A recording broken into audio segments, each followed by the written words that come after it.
Beaucoup aiment parler du temps de Dieu, mais lorsque Dieu prend du temps pour répondre à une prière, il s'impatiente. Combien se rebellent même, c'est-à-dire se révoltent. Et la révolte est le fruit de l'orgueil, c'est le péché de Lucifer.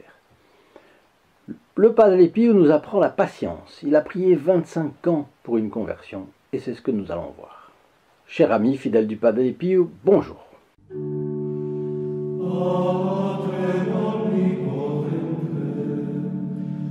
Aujourd'hui, nous voyons 25 ans pour une conversion. Et nous allons voir qu'est-ce qu'a fait le Padre Pio à cette occasion. Mais je vous signale qu'en guise de clôture, je vous donnerai ce qu'on appelle la prière la plus efficace pour la conversion des pécheurs, de Saint Jean Eudes, grand prophète de la dévotion au Sacré-Cœur de Jésus. Ce qui fait que si vous avez des personnes de votre entourage, des personnes qui vous sont chères, et pour la conversion desquelles vous voulez prier, eh bien, déjà pensez-y, et vous avez le moyen de nous confier. Vous ne dites pas la personne, bien sûr, vous dites pour une intention particulière, mais vous pourrez nous confier ces intentions pour qu'on prie pour elles. Voilà, pour ces personnes.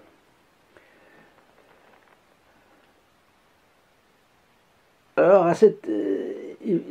nous allons voir l'histoire de Lina Fiorellini. Elle a rencontré le Padre Pio en 1919. Et lui, il avait 32 ans. À cette époque, elle travaillait pour la famille Pontremoli. Donc elle était domestique, elle était employée de la famille. Et cette famille, Pontremoli, était une famille de la bonne bourgeoisie. Lina avait l'habitude de parler de sa foi catholique avec sa patronne, Lucia Pontremoli, et avec son fils, Aldo Pontremoli. Bien qu'ils ne fussent pas chrétiens, ils écoutaient Lina avec beaucoup d'intérêt et de respect. Et là, faisons attention, si Lina, femme de ménage ou employée, n'avait pas parlé de sa foi catholique à des non-chrétiens, elle n'aurait pas été le trait d'union entre Dieu et eux. Dieu avait fait dépendre des personnes de l'élite sociale, comme nous le verrons, de cette femme d'humble condition. Et souvent, c'est arrivé dans l'histoire. Souvent. Si elle avait refusé d'être ce trait d'union, il n'y aurait jamais eu la conversion dont nous allons parler. Ayant fait son devoir, Lina jouit au ciel d'une belle gloire. Ne pensez-vous pas que nous sommes dans une situation un peu semblable, nous, en relation avec le Padre Pio? Parce que nous avons le choix de ne pas parler du Padre Pio, ou alors nous avons le choix de céder à des tentations de respect humain. Ah ben il n'est pas catholique, ou il n'est pas pratiquant, ou il n'est pas ceci, ou il n'est pas cela. Si nous faisons connaître la vie si foisonnante du Padre Pio, si attirante, si encourageante, il y aura pour la Sainte Vierge encore plus de gloire dans le ciel.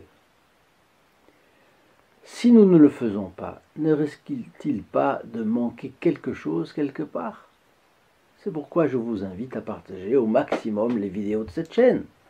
L'une quelconque d'ailleurs vous donne, aussitôt que vous partagez une de ces vidéos, vous êtes mis dans les intentions d'une messe. Mais il faut dire, dans la description de cette vidéo, je vous l'ai mis en bas, vous pouvez aller voir. C'est simple, vous développez le menu en cliquant sur la petite flèche grise, la petite pointe qui est alors la figure à droite de votre écran, et vous voyez plusieurs liens. Je vous donne rendez-vous sur un de ces liens, celui que vous voulez, et vous verrez tout ce que vous pouvez faire pour mettre vos pas dans les pas du Padre Pio. Si vous avez des intentions de prière, vous pouvez aussi nous les confier, sous la dénomination pour des intentions particulières, et tout simplement en appelant un numéro de téléphone, le 08 05 36 08 47, de 8h30 à 12h30 et de 13h30 à 18h30, sauf samedi et dimanche, le samedi de 9h à midi, et pas le dimanche. Et le groupe des protégés du Padre Pio priera spécialement dans ces intentions que vous avez. Donc vous ne serez pas seul à prier, vous aurez toute une famille d'âmes, de personnes qui font des sacrifices déjà, qui font des prières pour les intentions des personnes et qui, là, le feront. Vous voyez? Alors Lina, qui connaissait déjà le Padre Pio, lui demandait de se souvenir des Pontremoli dans ses prières. Et un jour, le Padre Pio, un des premiers jours, lui a dit « Je me souviendrai d'eux devant notre Seigneur et je prierai Jésus pour leur salut. » Or, Aldo était professeur à l'université de Milan. Il se préparait à faire une expédition au pôle Nord. C'était un parcours de 5244 km. Mais ce n'était pas en avion, non, ni en bateau. C'était en dirigeable. Et Italia était le nom de ce dirigeable. Vous imaginez? C'était l'époque où régnait encore la rivalité entre plus lourd que l'air, les avions, et plus léger que l'air, les zeppelins. Et ce sont des accidents mortels de zeppelins, en particulier le Bismarck, je crois, pendant la guerre, qui ont assuré la primauté des avions. Mais les avions aussi ont leur lot d'accidents récurrents, comme chacun sait. Bien, mais enfin, le monde entier suivait cette expédition avec passion. C'était au pôle Nord. Elle était prévue pour le printemps 1928. Mais le printemps 1928 au pôle Nord, je ne sais pas quel est peut-être le temps. Juste avant leur départ pour le pôle Nord, Aldo et son équipage, ils étaient 16 au total, ont eu une audience avec le pape Pie XI. Pourquoi? Parce que le pape s'est toujours intéressé au progrès. Quand on a raconté que l'Église était contre le progrès, mais c'est du pipeau complètement. Absolument pas. Le pape était au courant de tout ce qu'il y avait. Bon. Et là, évidemment, le pape a voulu avoir contact avec ces gens, qu'ils soient catholiques, pratiquants ou pas. Bon. Aldo Pontremoli a été si frappé par cette rencontre avec le pape. Il faut dire que la papauté avait gardé toute l'accessibilité, l'affabilité, hein, mais aussi la grandeur, toute la solennité à côté de la simplicité, avec lesquelles le souverain pontife recevait ses hôtes du monde entier et s'intéressait. L'Église est universelle, donc l'esprit du pape si ouvert, bon, de telle façon que Pontremoli s'est tout de suite mis en quête d'un prêtre catholique et a demandé le baptême. Et comme il partait au pôle Nord, alors le risque, etc., bref, il s'est fait baptiser. Quelques jours plus tard, commençait l'expédition. Donc 16 membres de toute nationalité. Alors j'ai voulu regarder ce récit dans l'expédition dans Internet, on l'y voit. Et effectivement, on trouve cette expédition avec les conditions, les difficultés, les 2 ou 3 zeppelins qui sont allés avant et qui ont ramené des choses très intéressantes. Bon, ça, on comptait beaucoup. Mais les conditions météo deviennent catastrophiques. Et dans le cours d'une manœuvre, le zeppelin, hélas, s'écrase sur la banquise. Il y a un mort tout de suite, et un autre a le bras cassé, mais il y en a 6. Il y en a 6 qui tombent à l'eau avec l'enveloppe du zeppelin, et là, malheureusement, meurent dans ces conditions. Et puis, on peut dire que... Et puis, il y en a eu 2 autres qui sont morts après, 3 autres, celui qui avait le bras cassé, et puis 2 autres. Donc, en fait, ça a été la moitié de l'équipage, 8 sur 16 qui sont morts, qui ont perdu la vie tragiquement. Quelques mois après la mort d'Aldo, Lina Fiorellini, l'employé, fait un rêve absolument saisissant. Dans son rêve, Aldo s'adresse à elle et lui dit « Je vous dois mon salut, au Padre Pio et à vous ». Et il l'embrasse sur le front. Vous imaginez, dès qu'elle retourne à San Giovanni Rotondo, elle raconte son rêve au Padre Pio, évidemment. Et elle lui dit « Padre, est-ce qu'Aldo m'a dit la vérité dans mon rêve ?» Elle voulait savoir si le rêve correspondait à la réalité. En fait, c'était sa question. Et la réponse du Padre a été la suivante. « Oui, votre rêve correspond à la réalité.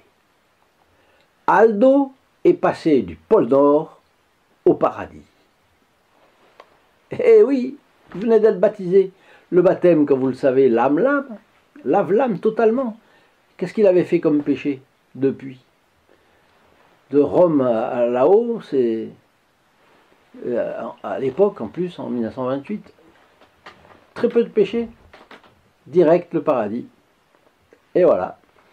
Si vous partagez une quelconque de ces vidéos de cette chaîne, vous serez probablement aussi remercié par Dieu, comme Lina Floreni, dont je vais vous terminer l'histoire. Ne pensez-vous pas que le jeu en vaut la chandelle?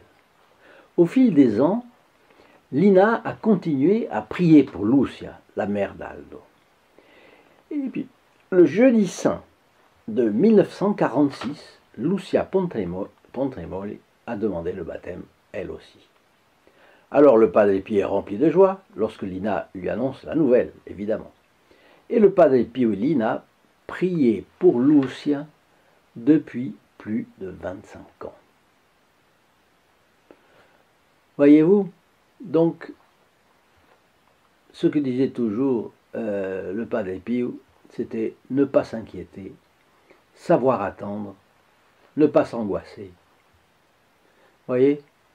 Et cela est tiré d'un livre qui reprend un peu cette idée et qui s'appelle « Prier, attendre et ne pas s'inquiéter » de Diane Allen.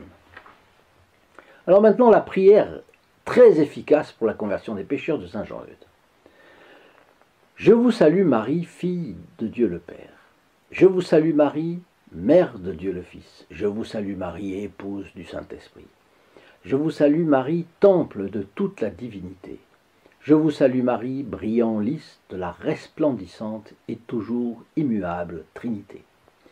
Je vous salue Marie, rose éclatante de douceur céleste. Je vous salue Marie, Vierge des Vierges, Vierge fidèle, dont le roi des cieux a voulu naître et du lait de laquelle il a voulu être nourri. Je vous salue Marie, Reine des martyrs, dont l'âme a été transpercée par l'épée de la douleur. Je vous salue Marie, souveraine de l'univers, à qui a été donnée toute puissance au ciel et sur la terre.